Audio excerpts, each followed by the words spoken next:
آپ کہیں کہ ہر تیسرا آدمی مشرک، تیسرا صلاۃ و سلام پڑھو شرک، 11ویں 12ویں کرو شرک، نیاز کرو شرک، اگر آپ کہتے ہیں یا رسول اللہ شرک، اگر آپ مزار پہ چلے جائیں شرک، اگر آپ کوئی مزار کو سجدہ کر دے حرام ضرور ہے لیکن وہ بھی شرک۔ اور بھائی یہ شرک کی کوئی مشین ہے جس سے مشرک نکل رہا ہے، ناقابل معافی جرم ہے۔ پیر کو سجدہ کرنا، تصویروں کو کرنا، بالکل کوئی اس کا قائل نہیں۔ غلط تصور یہ ہوگا کوئی کہے کہ میں تو ایک بزرگ کے لیے کھانا بنا رہا ہوں، بزرگ ہی مجھے ثواب دیں گے، بزرگ کو راضی کرنا مقصود ہے، یہ شرک ہے، یہ غلط۔ یہ مزارات پہ شرک ہو رہا ہے۔ کیوں؟ ہم نے دیکھا ہے کہ آدمی سجدہ کر رہے ہیں، قبروں کو سجدہ کر رہے ہیں، تمہیں پتہ ہے کہ وہ کس نیت سے سجدہ کر رہا ہے؟ دا ڈے آف ججمنٹ میں پتہ چلے گا۔ جو آیات بتوں کے لیے تھی آپ نے اس کو نبیوں پہ اور صحابہ پہ چسپا کیا، یہ کتنا بڑا گناہ تھا۔ بسم اللہ الرحمن الرحیم۔ نیاز کا تصور کیا ہے اچھی طرح سمجھیے گا۔ بعض لوگ پتہ نہیں کیوں اس کو ناجائز سمجھتے ہیں۔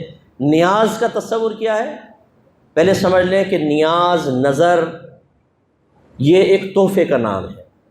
جب پہلے بادشاہوں کی خدمت میں کچھ پیش کرتے تھے نا، کہتے تھے حضور ایک نیاز آپ کی خدمت میں پیش ہے، کچھ نظر کرنا ہے، اس تحفے کو کہتے تھے۔ تو جب ہم اللہ کے ولیوں کی بارگاہ میں کچھ تحفہ پیش کرتے ہیں تو اس کو نیاز اور نظر سے تعبیر کر دیتے ہیں۔ بس یہ ایک تو اس کا مفہوم ہے۔ یہ ہے کیا؟ کوئی کھانا وغیرہ جیسے بناتے ہیں وہ صرف اللہ کے لیے بنے گا۔ کھانا کس کے لیے بنے گا؟ اللہ کے لیے۔ ثواب کون دے گا؟ صرف میرا رب دے گا، ولی نہیں دے گا۔ نہ ہم ولی کے لیے کھانا بناتے ہیں، نہ ولی ثواب دے گا، ثواب صرف میرا رب دینے والا وہی دے گا، وہی قبول کرتا ہے، وہی رد کرتا ہے، میرا رب کی مرضی۔ ہاں ہمیں یقین ہوتا ہے، حسن ظن ہوتا ہے کہ اللہ تبارک و تعالی ہمیں جو اس کے بدلے میں ثواب دے گا وہ ہم پھر بزرگ کو ایصال کر دیتے ہیں، بھیج دیتے ہیں۔ وہ بھی صحیح حدیثوں سے ثابت نہ ہوتا تو ہم اپنے پاس سے تو نہیں کر سکتے تھے دینی معاملات۔ نبی کریم نے صحابہ کرام کو اجازت دی ہے کہ اپنے والدین کے لیے آپ ثواب جاریہ کریں، ان کو ثواب ایصال کریں، کثیر حدیثیں موجود ہیں۔ تو یہ تصور آیا کہ جی کھانا بنائیں اللہ کے لیے، اللہ ہی ثواب دے گا، حسن ظن ہے کہ ثواب ملا ہوگا، وہ ثواب فلاں بزرگ کو پیش کر دیا۔ اب چونکہ ثواب ایک تحفے کے طور پہ پیش کر رہے ہیں تو اس کو پھر ہم نیاز سے تعبیر کر دیں۔ میں سوال کرتا ہوں اس میں غلط کیا ہے یہ بتائیے۔ اگر صرف یہ آپ کہتے ہیں کہ آپ کہتے ہیں خواجہ صاحب کی نیاز، تو آپ نے اس کھانے پر غیر اللہ کا نام لے دیا، اس لیے غلط ہے۔ تو پھر قربانی کے جانور کے بارے میں میرا کویسچن ہے، آپ اپنا قربانی کا جانور لاتے ہیں، آپ کا نام ہے محمد اکرم، اور کوئی پوچھے کس کا جانور ہے جی، آپ کہیں اللہ کا ہے، کیونکہ غیر اللہ کا نام لیتے تو حرام ہو جائے گا۔ جب آپ شادی کا کھانا کھلاتے ہیں ولیمے کا، کیا کہتے ہیں کس کا ولیمہ ہے؟ بھئی کس کا کھانا ہو رہا ہے؟ آپ کہتے ہیں جی وہ چودھری صاحب کے بیٹے کا ولیمہ ہے۔ تو آپ نے اس کھانے پر غیر اللہ کا نام لے دیا نہیں لے دیا؟ یہ بھی حرام ہونا چاہیے۔ اگر صرف نام غیر اللہ کا لینے سے چیز حرام ہو جاتی تو بھائی پھر تو ہر چیز حرام ہو جائے گی۔ معاذ اللہ سبحانہ اللہ، ایک عالم نے لکھا، میں نہیں کہہ رہا ہوں، ایک عالم نے لکھا کہ اگر بیوی کے بارے میں پوچھیں کس کی بیوی ہے تو کیا بولیں گے؟ معاذ اللہ کہیں گے اللہ کی بیوی ہے، یہ بولیں گے تو شرک ہو جائے گا، کافر ہو جائیں گے۔ اور کہیں گے یہ سعید صاحب کی بیوی ہے تو غیر اللہ کا نام لے لیا، حرام ہو گئی۔ تو یہ ایک جہالت والی بات ہے جی، چونکہ آپ نے اس کو منسوب کر دیا غیر اللہ کی طرف، حرام ہو گئی۔ ارے بھائی یار، اگر غیر اللہ کی طرف منسوب کرنے سے چیزیں حرام ہو جاتی تو پھر تو اس کا مطلب ہے کہ سب معاملہ خراب ہو جاتا، ہر چیز حرام ہو جاتی۔ یہ نہیں ہے تصور۔ غلط تصور یہ ہوگا کوئی کہے کہ میں تو ایک بزرگ کے لیے کھانا بنا رہا ہوں، بزرگ ہی مجھے ثواب دیں گے، بزرگ کو راضی کرنا مقصود ہے، یہ شرک ہے، یہ غلط ہے۔ شرک سے ہم اللہ کی پناہ مانگتے ہیں۔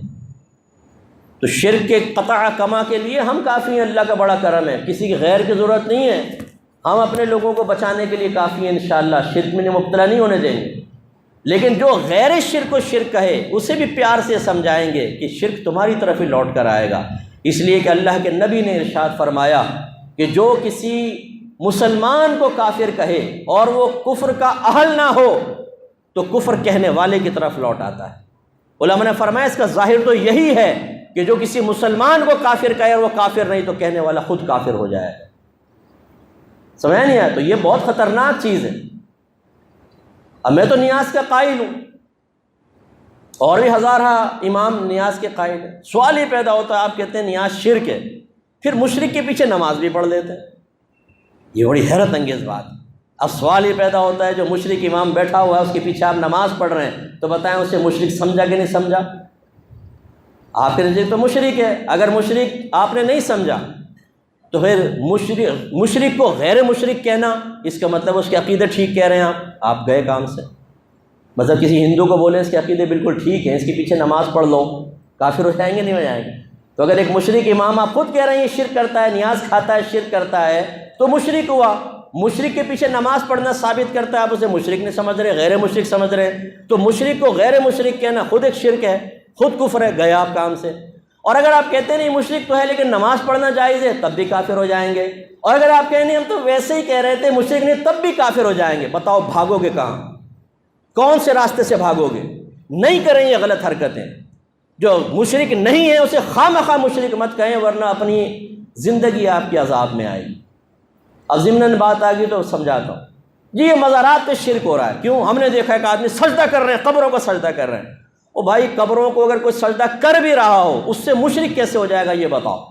سجدے کی تو دو قسمیں ہیں، ایک سجدہ تعظیمی ہوتا ہے، ایک سجدہ عبادت ہوتا ہے۔ ایک سجدہ تعظیمی، ایک سجدہ عبادت۔ جو مخلوق کو کرتے ہیں اس کو لینے چلے۔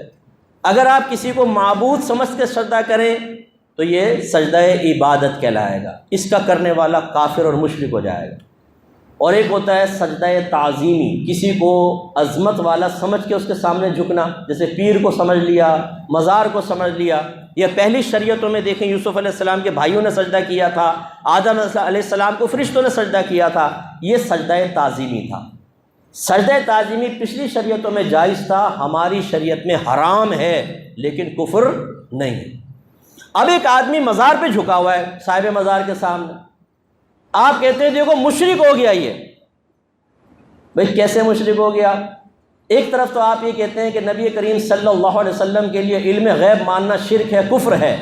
نبی کو کیا پتا کہ دیوار کے پیچھے کیا ہوتا ہے؟ نبی کو کیا پتا دل کے اندر؟ اور تمہیں پتا ہے کہ وہ کس نیت سے سجدہ کر رہا ہے؟ اس نے شرک کی نیت سے سجدہ کیا ہے، یعنی معبود سمجھ کے کیا ہے، یا اس نے قابل تعظیم سمجھ کے کیا ہے؟ آپ کو کیسے پتہ چلا؟ کیونکہ دونوں کے احکام علیحدہ ہیں۔ اور اگر آپ کہتے ہیں ہمیں پتہ ہے تو کافر ہو جائیں گے، علم غیب کا دعویٰ کیا۔ اور کہ آپ چاہے پتہ نہ ہو پھر بھی کیونکہ جھکا ہوا ہے اس لیے مشرک کہیں گے، تو پھر میں کہتا ہوں کہ یہ پوری مسجد والے بھی مشرک ہیں، آپ سب مشرک ہیں۔ اور ابھی شرک کریں گے آپ، وہ کیسے؟ میں دیوار کو سجدہ کروں گا، میں گیا، پہلی صف مجھے سجدہ کرے گی کیونکہ میرے پیچھے جھکے ہوئے ہیں آپ بھی گئے، دوسری صف بھی گئی، تیسری صف، ہر ایک دوسرے کے سامنے جھکا ہوا ہے۔ کیا کہیں گے آپ جواب میں؟ ارے مفتی صاحب سامنے جھکے ہوئے لیکن نیت تو اللہ کو سجدہ کرنے کی ہے نا۔ یہی تو جواب دے رہے ہیں کہ اصل نیت کا اعتبار ہے، جھکنے کا اعتبار نہیں ہے۔ آپ بھی تو جھکے ہوئے ہیں غیر اللہ کے سامنے، کیسے کافر و مشرک ہو جائیں گے جب تک کہ آپ کی نیت درست ہے؟ اس کا مطلب ہے اگر کوئی صاحب قبر کو سجدہ کرے گا تو سب سے پہلے نیت پوچھیں گے، بتا تو اس کو معبود سمجھ کے سجدہ کر رہا ہے یا قابل تعظیم؟ اگر معبود سمجھ کے کرے تو کافر و مشرک، اور اگر کہتا ہے کہ میں تو قابل تعظیم سمجھ کے سجدہ کر رہا ہوں تو ہم کہیں گے یہ شرک تو نہیں ہے، کفر تو نہیں ہے، لیکن تم گناہ گار ہو، یہ حرام کام کیا ہے تم نے۔ اب اس کا مطلب یہ اگر اس نے سجدہ تعظیمی کیا ہے تو کفر نہیں، اور آپ کہہ رہے ہیں یہ کافر و مشرک ہے۔ پھر حدیث سن لیجیے، نبی کریم نے فرمایا جو کسی غیر کافر کو کافر کہے، جو کفر کا اہل نہ ہو، تو کہنے والے کی طرف کفر لوٹ آتا ہے۔ اب آپ بتائیں، میرے خیال میں جاہل سے جاہل آدمی کو بھی پکڑیں گے نا مزار پر، جو بالکل گاؤں سے اٹھ کر آیا ہے، اور آپ اس سے کہیں گے بتا تو نے ابھی سجدہ کیا تھا صاحب مزار کو، کیا اس کو خدا سمجھتا ہے؟ وہ کہے گا لا حول ولا قوت، بھائی اللہ کے ولی تھے، میں تو تعظیم کر رہا تھا، یہی کہے گا وہ۔ کوئی کسی مسلمان سے آپ یہ تصور کر سکتے ہیں کہ خدا سمجھ کے سجدہ کر دے کسی کو؟ لیکن آپ نے قسم کھائی ہوئی ہے کہ غیر مشرک کو مشرک ضرور قرار دینا۔ تو اب بتائیں قصوروار کون ہے؟ جو سجدہ کر رہا ہے میں کہتا ہوں وہ بھی قصوروار ہے، لیکن اس سے بڑھ کر قصوروار وہ ہے جو اس کو مشرک کہہ رہا ہے۔ ہلکا ہاتھ رکھیے، پیار سے سمجھائیے، یہ کوئی ناقابل معافی جرم ہے۔ پیر کو سجدہ کرنا، تصویروں کو کرنا، بالکل کوئی اس کا قائل نہیں، یہ غلط ہے، اس کو روکنا چاہیے۔ لیکن روکنے کا یہ جو آپ نے انداز اٹھایا ہوا ہے کہ ڈنڈا اٹھایا، بول صحیح بول ورنہ مشرک کہوں گا تو جو ماروں گا تیرے سر پہ ڈنڈا، اس طرح آپ کے نبی نے بھی کبھی نہیں کیا۔ جو حقیقی مشرک تھے، شرک کر رہے تھے نا، ان کے ساتھ بھی نہیں کیا آپ کے نبی نے۔ پیار سے سمجھایا ہے، محبت سے سمجھایا ہے، ان کی برین واشنگ کی ہے، سلولی آہستہ آہستہ وہ پکے مسلمان ہوئے۔ آپ ڈنڈا اٹھا کے غیر مشرک کو مشرک کہہ کے سمجھتے ہیں کہ ہم دنیا سے شرک کو ختم کر دیں گے۔ میں آپ کو صحیح حدیث سنا دیتا ہوں، آپ کے نبی نے ارشاد فرمایا مجھے اپنی امت پر شرک کا خوف نہیں ہے، مجھے اپنی امت پر اب شرک کا خوف نہیں ہے، لیکن مجھے اس بات کا خوف ہے کہ دنیا ان کی طرف تیزی سے آئے گی اور یہ دنیا میں مشغول ہو جائے۔ ایک روایت میں سرکار نے فرمایا شیطان میری امت کو شرک میں مبتلا کرنے سے مایوس ہو چکا ہے۔ آپ کے نبی غیبی خبریں دیں کہ میری امت شرک نہیں کرے گی، آپ کہیں کہ ہر تیسرا آدمی مشرک، 30 صلاۃ و سلام پڑھو شرک، 11ویں 12ویں کرو شرک، نیاز کرو شرک، اگر آپ کہتے ہیں یا رسول اللہ شرک، اگر آپ نیاز مزار پہ چلے جائیں شرک، اگر آپ کوئی مزار کو سجدہ کر دے حرام ضرور ہے لیکن وہ بھی شرک۔ اور بھائی یہ شرک کی کوئی مشین ہے جس سے مشرک نکل رہا ہے، مشرک صرف اپنے ہم مشرک نہیں باقی سارے مشرک، ایسی یہ بدعت کا رواج۔ ارے بھائی خدا کا خوف کرو، ٹائم نہیں ہے ورنہ اس کی بھی وضاحت کر دیں گے کہ جو دوسروں کو بدعتی کہہ رہا ہوتا ہے یہ بدعت کر رہے ہیں، بدعت سب سے بڑا بدعت یہ ہے، سب سے بڑی بدعت یہ ہے کہ ایک مسلمان کو جو بدعت نہ کر رہا اس کو بدعتی کہنا سب سے بڑی بدعت ہے۔ اور ایک اور بڑی بدعت بتاؤں، مسلمان کو مشرک کہنا سب سے بڑی بدعت ہے۔ کبھی نبی کریم نے مسلمان کو مشرک کہا؟ صحابہ کرام نے کہا؟ اس کا حکم دیا؟ قرون ثلاثہ میں جاری تھا؟ نہیں، اب جاری ہے، ہر مسلمان کو مشرک کہو، سب سے بڑی بدعت یہ ہے۔ تو اس لیے خدا را ہلکا ہاتھ رکھیے، چیز کو سمجھیے، اگر سمجھ میں نہیں آتا ہم سے ملیے، قرآن و حدیث کے دلائل آپ کے سامنے پیش کریں گے۔ جو آیات آپ پیش کرتے ہیں میں ایک دفعہ آپ کو گزارش کرتا ہوں ذرا معتبر تفسیر پڑھ لیں۔ جو بتوں کے بارے میں آیتیں نازل ہوئیں آپ وہ ولیوں کے بارے میں بیان کرتے ہیں، جو مشرکین کے بارے میں نازل ہوئیں وہ آج کے مسلمانوں کو کہتے ہیں ان کے بارے میں آیت نازل ہوئی، وہ تو کفار کے لیے آیات آئی ہیں، وہ تو بتوں کے لیے آئی ہیں، اور آپ انہیں کہتے ہیں اس سے مراد نبی ہیں، ان سے مراد ولی ہیں، ان سے مراد صحابہ ہیں، اور یہ مشرکین جو یہاں بیان ہوئے ان سے مراد وہ ہیں جو آج کل یہ کر رہے ہیں۔ ارے خدا کا خوف کرو یار، یہ قرآن میں تحریف ہے بہت بڑی۔ وہ تو قرآن 1400 سال پہلے نازل ہوا، یہ تمام کام کرنے والے موجود تھے جو آج آپ کے دور میں جاری و ساری ہیں۔ 11ویں ہوتی تھی اس زمانے میں، 12ویں اس طرح منائی جاتی تھی اس زمانے میں، مزارات تھے کہ اس پہ حاضری دیتے لوگ، چادریں چڑھاتے نہیں تھے نا، تو وہ آیات ان کے بارے میں کیسے ہو سکتی ہیں؟ وہ تو اس زمانے کے کافروں کے بارے میں تھیں، وہ بتوں کے بارے میں تھیں۔ اور ان کو دیکھو اس میں یہ اپنے اوپر سے مکھی بھی نہیں اڑا سکتے، اب تم مزار پہ کیا لینے جاتے ہو؟ اللہ نے تو فرمایا مکھی بھی نہیں اڑا سکتے، تو کیا یہ صاحب مزار کے بارے میں کہ مکھی نہیں اڑا سکتے؟ یہ تو بتوں کے بارے میں تھا، یہ تو بتوں کے بارے میں لکھا تھا، یہ بت تو اپنے اوپر سے ایک مکھی بھی نہیں اڑا سکتے، تم کفار ان سے کیوں استمداد کرتے ہو، کیوں مدد طلب کرتے ہو؟ اب دیکھیں کہاں بت کے بارے میں اور کافر کے بارے میں، وہ آج یہ مزار والے دیکھو یہ مکھی بھی نہیں اڑا سکتے، داتا صاحب تو اپنے مزار سے مکھی نہیں اڑا سکتے، یہ بیان ہوا، اور تم جا کے انہیں سے مانگ رہے ہو، ان پہ چسپاں کر دیا۔ یہ بڑی تحریف ہے کہ نہیں؟